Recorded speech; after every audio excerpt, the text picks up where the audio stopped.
Good afternoon, everyone. Mr. Cage. Today is the 24th of July, and excuse the background noise because I'm up on the 5th floor.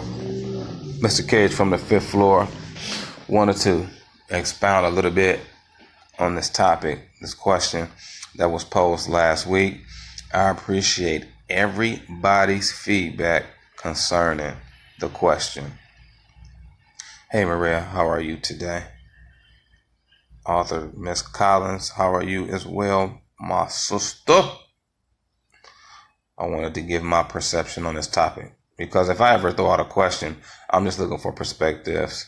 My goal is not to determine whether a person's perspective is right or wrong.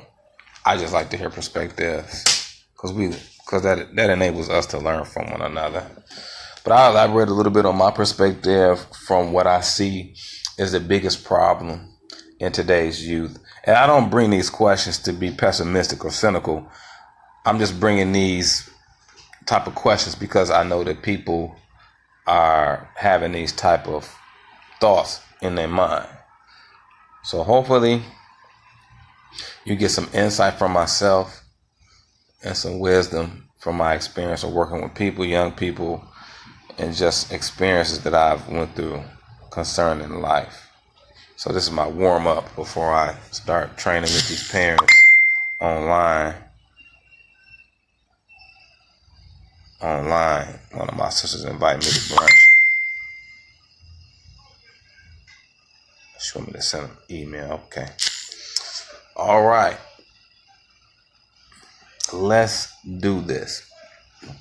So from Mr. Cage's standpoint, one of the biggest problems that I see working with youth is lack of boundaries. That's probably the biggest problem that I see with them is lack of boundaries, meaning invading people's personal space, meaning invading people's bubble. I give you one example. Working in a school, and as Ms. Collins can attest, working in an educational environment, kids, young people, they discern whether a person is fake or whether a person is true. All right, true or false. The statement is young people can discern, they can determine if a person is true, being genuine, authentic in character versus a person that is fake, a person that's an actor. They can discern whether a person is there to help people or if a person is there, and when I say there, I'm speaking in regards of educational institutions for a check. They can discern that. But when they discern that a person is there to help people, then immediately they connect to that person and they begin to love the person. They love really on a higher level. They love the Christ that's in the person because Christ is exuding through that individual through love. And so love is the mechanism. Love is the tool that draws people together to help one another and to get things done. However, with that, there are boundaries that are crossed. And young people know how to govern themselves within boundaries to a certain extent. But to some extent, they do not, because they have the conversation hasn't been had, the demonstration has not been present, or either the conversation has been had and it's not been understood, or the demonstration has been given, but it hasn't been pointed out. Anytime I'm training with a young person, old person, but specifically young people, I'm always giving them visuals to parallel the situation with the principle, because I know a principle of two. If I bring you an example visually or even physically, and then I give the principle, there's a greater possibility that you will retain what I'm trying to convey versus me just having a conversation. So we got to know how to connect with these young people in order for them to retain. I always teach parents it's about exposure, retention, and application. And so if you can take anything from this live, when you are having conversations with young people, you are an adult, you are a maturing adult. It's a teaching moment. You have to expose them to truth, allow them to retain truth through application, and then allow and be patient and wait for that fruit, that end result of your conversation and demonstration to come to the surface. Moving back into the topic at hand, the biggest problem that I see is boundaries, because they haven't been taught and it hasn't been demonstrated. Boundaries have not been demonstrated. Now, going into this situation concerning the parents and us as adults, mentors, coaches, teachers, so on and so forth, saying and doing. All right. We have the conversation about what needs to be done. And then we have to demonstrate that. Once again, the principle of two. The age of do as I say, not as I do, that's been gone. All right, that's been gone. Really, it never, from my opinion, and this is an opinionated statement, it's never been concrete. Because if I'm saying one thing and doing another, in the eyes of a child, I'm a hypocrite. And we tell our kids, do what I say no matter what, because I'm your parent. That can be justifiable in our own minds. And it can be justifiable in truth, in the word of God. But to these people, it's not justifiable. It's not. We have the tendency to communicate from our own paradigm, from our own perspective, and believe that people are receiving it in the way that we're giving it. But that is not true. When I say these people, I'm speaking about young people, adults, 13 to 18, 16 to 24. The way that I communicate information is not the way that they receive it, because I'm speaking from an experience that they have yet to go through. That's why when I'm teaching, I'll ask them, what's your perspective on this thought, on this experience? Because I've been where they've been and you've been where they've been. And I can relate my principle to what they've been through because I've already experienced it. But it's difficult to give a young person a statement and have them ascertain it or understand it from your perspective if they've never been through it before. And then we look for them to produce the result, but they have yet to go through the experience of the conversation that we're giving them. And so the boundaries are crossed on that strength alone, because we say and then we do contrary. And kids, and if you have any kids, if you work with kids, you know this to be true, that they are watching us. So if Miss Collins said to do this, is she doing what she's saying? That's the key. Is she doing what she's saying? I believe one of the keys that we have to really cultivate and put the key in the ignition and turn it is forgiveness. Because usually if a child does not want to do something, they will bring up the experience that they witnessed you not doing it. And they'll say, well, you didn't do it. Why should I do it? And then we would say, because I'm your mama, or because I'm your dad or your father, which from us is validated and true, depending on the motivation as to why we're doing it. But coming from them, because remember, and scientifically saying and proving, even though God can override science, but I'm saying is studies show that we don't fully develop until the age of 24. Our brain doesn't fully develop. Many times, kids, they think with the amygdala, the emotional part of the brain. The prefrontal cortex has yet to be develop until the age of 24, studies have shown. So I don't process what you process, Miss Collins or Miss Adams or Mr. Abrico. I don't process it the way you give it to me. I process it through my emotional control center because I like the conversations that expose my thinking to comprehend that conversation on that level. And now, you know what? If you don't do it, I'm not doing it. All right, you say it, you don't do it, that gives me room not to do it as well. And so the boundaries themselves are already crossed because Miss Collins said she was going to do A, B, and C, and she didn't do it. So why am I going to do A, B, and C? Now the boundaries are going to be crossed because boundaries have to be defined.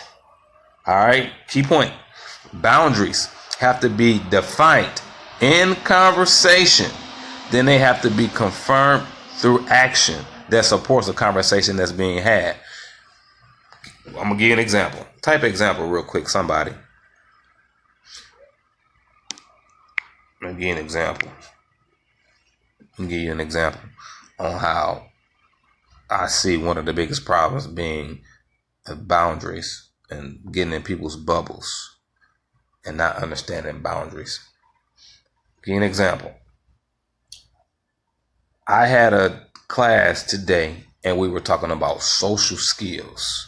And we were talking about one of the subtopics underneath the topic was complimenting one another, right? And I gave them two different scenarios.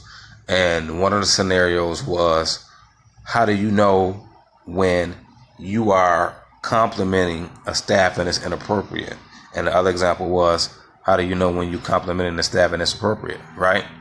From that conversation, these 13 kids, what's up, Miss Brown? These 13 kids are going to watch me in my interactions with staff from this day forward to see if I demonstrate what I taught them on this day.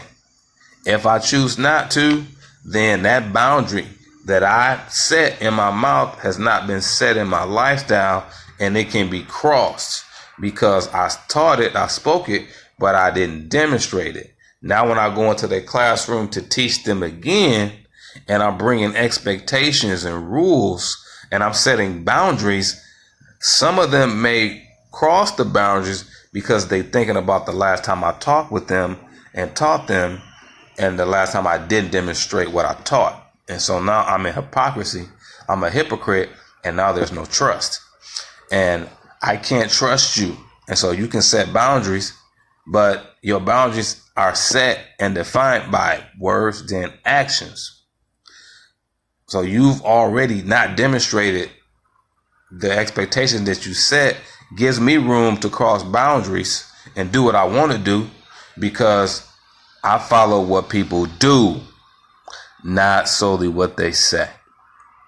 That is a master key.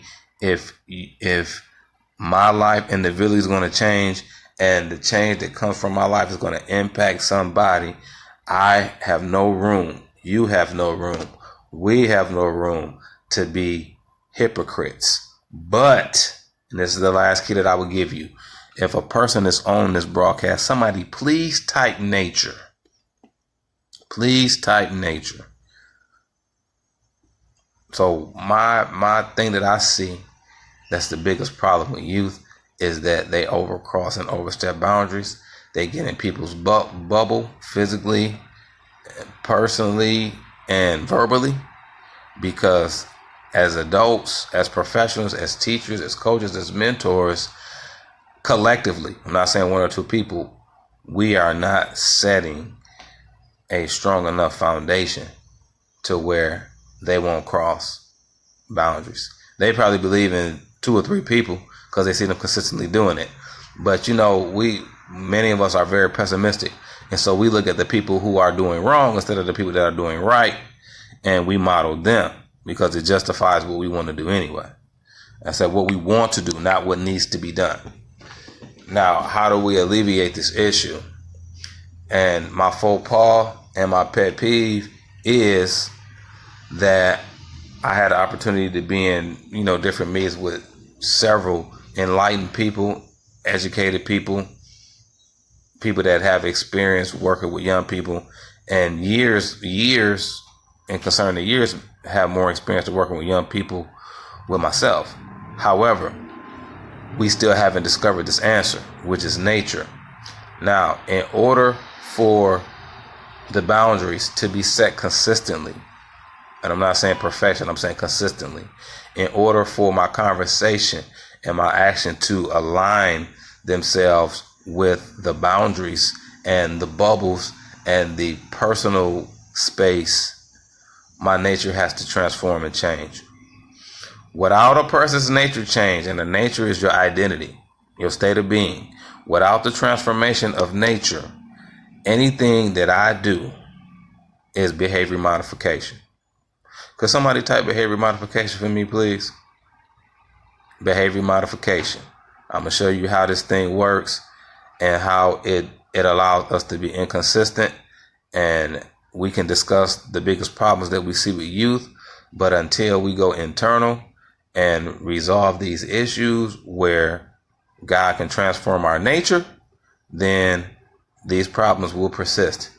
Not saying that they'll increase or decrease, but I'm saying that they'll remain consistent because we set the model. All right, this is something that I don't teach all the time, but I think Ms. Collins, when we were on our PNC team, our positive normative culture team, I don't think I touched. No, I didn't touch upon it because I hadn't got the revelation yet. But it was the beginning of it, so it's a blessing. All right, behavior modification is what we have to attack. Trust me, we don't have to attack the school systems. We don't have to attack the curriculum, and I'm confident what I'm saying. I'm not being arrogant and I'm not being sarcastic. I'm just giving you the truth. All right. We don't have to go after these things, even in politics, y'all.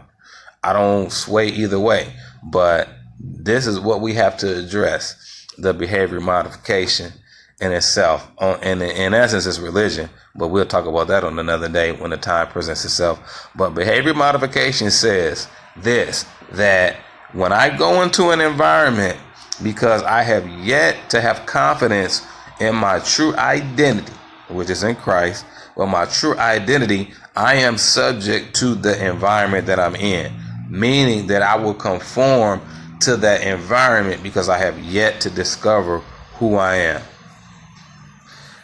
As adults, we have to come into an awareness of who we are. Reason why I'm doing the Divorce the Past online training for adults, one of the reasons is because it can be done, because it's very similar to what we need to be taught, but on a higher scale, holistically, universally, internationally, nationally, generationally. In order to see change, there has to be a seed. A seed is planted by my words and my actions. When my words and my actions marry, now the seed of transformation can be sown into somebody's life.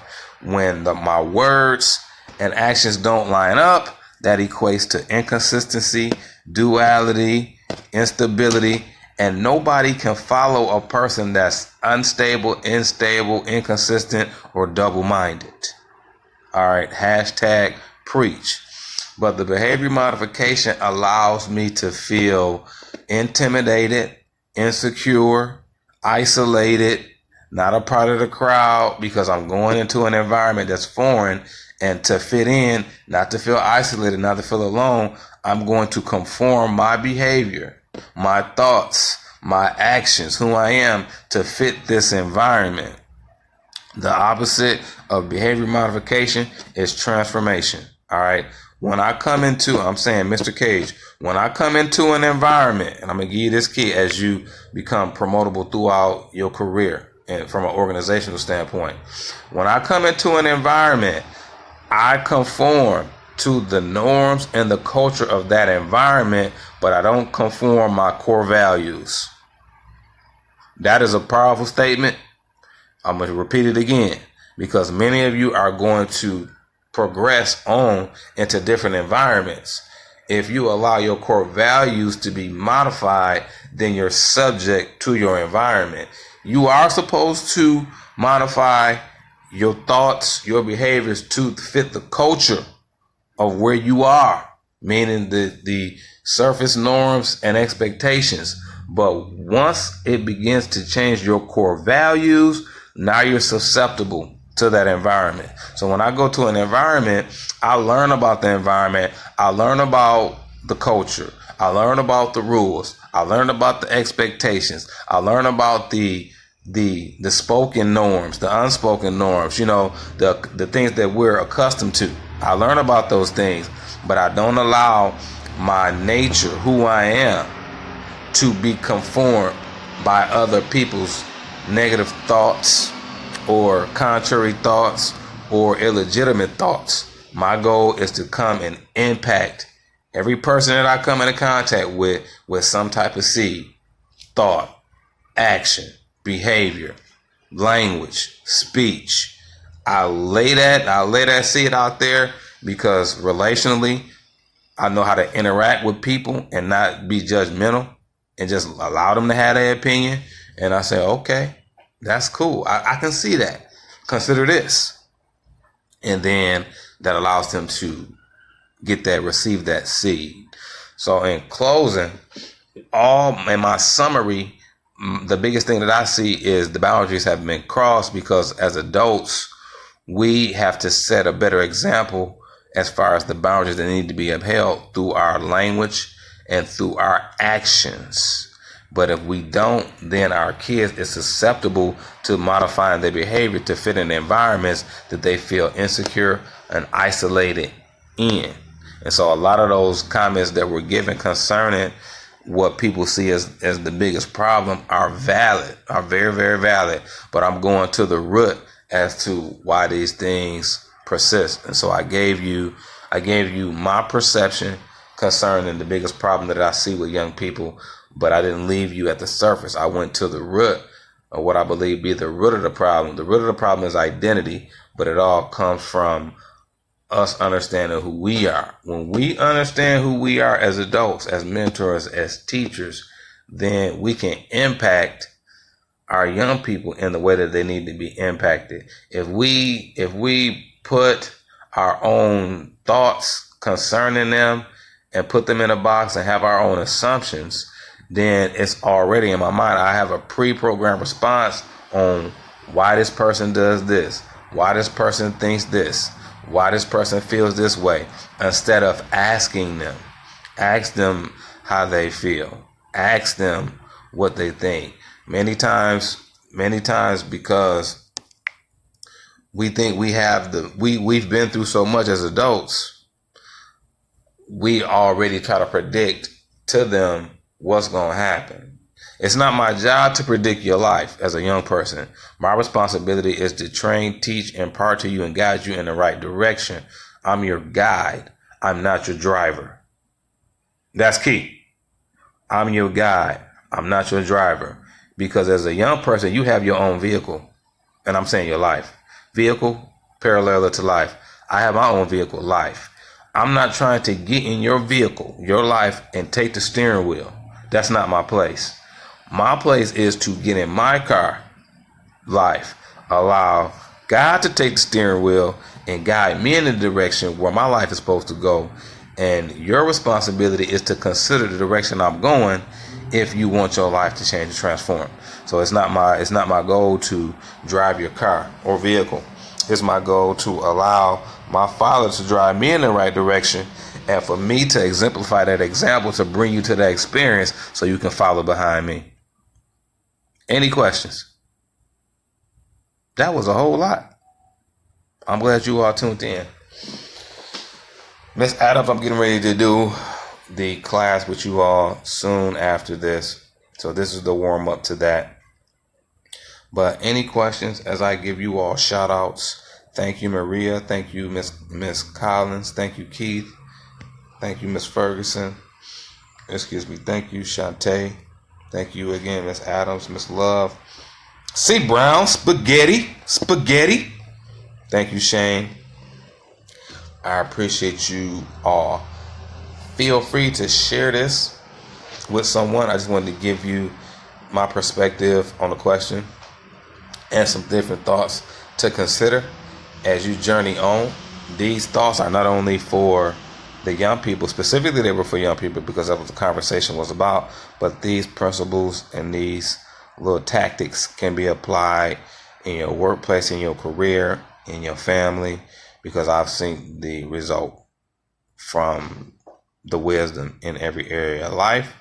And so I appreciate everybody this much, even though you can't say it. I appreciate you this much. Feel free to continue to push out the Divorce the Past program. We are still receiving applicants in this session.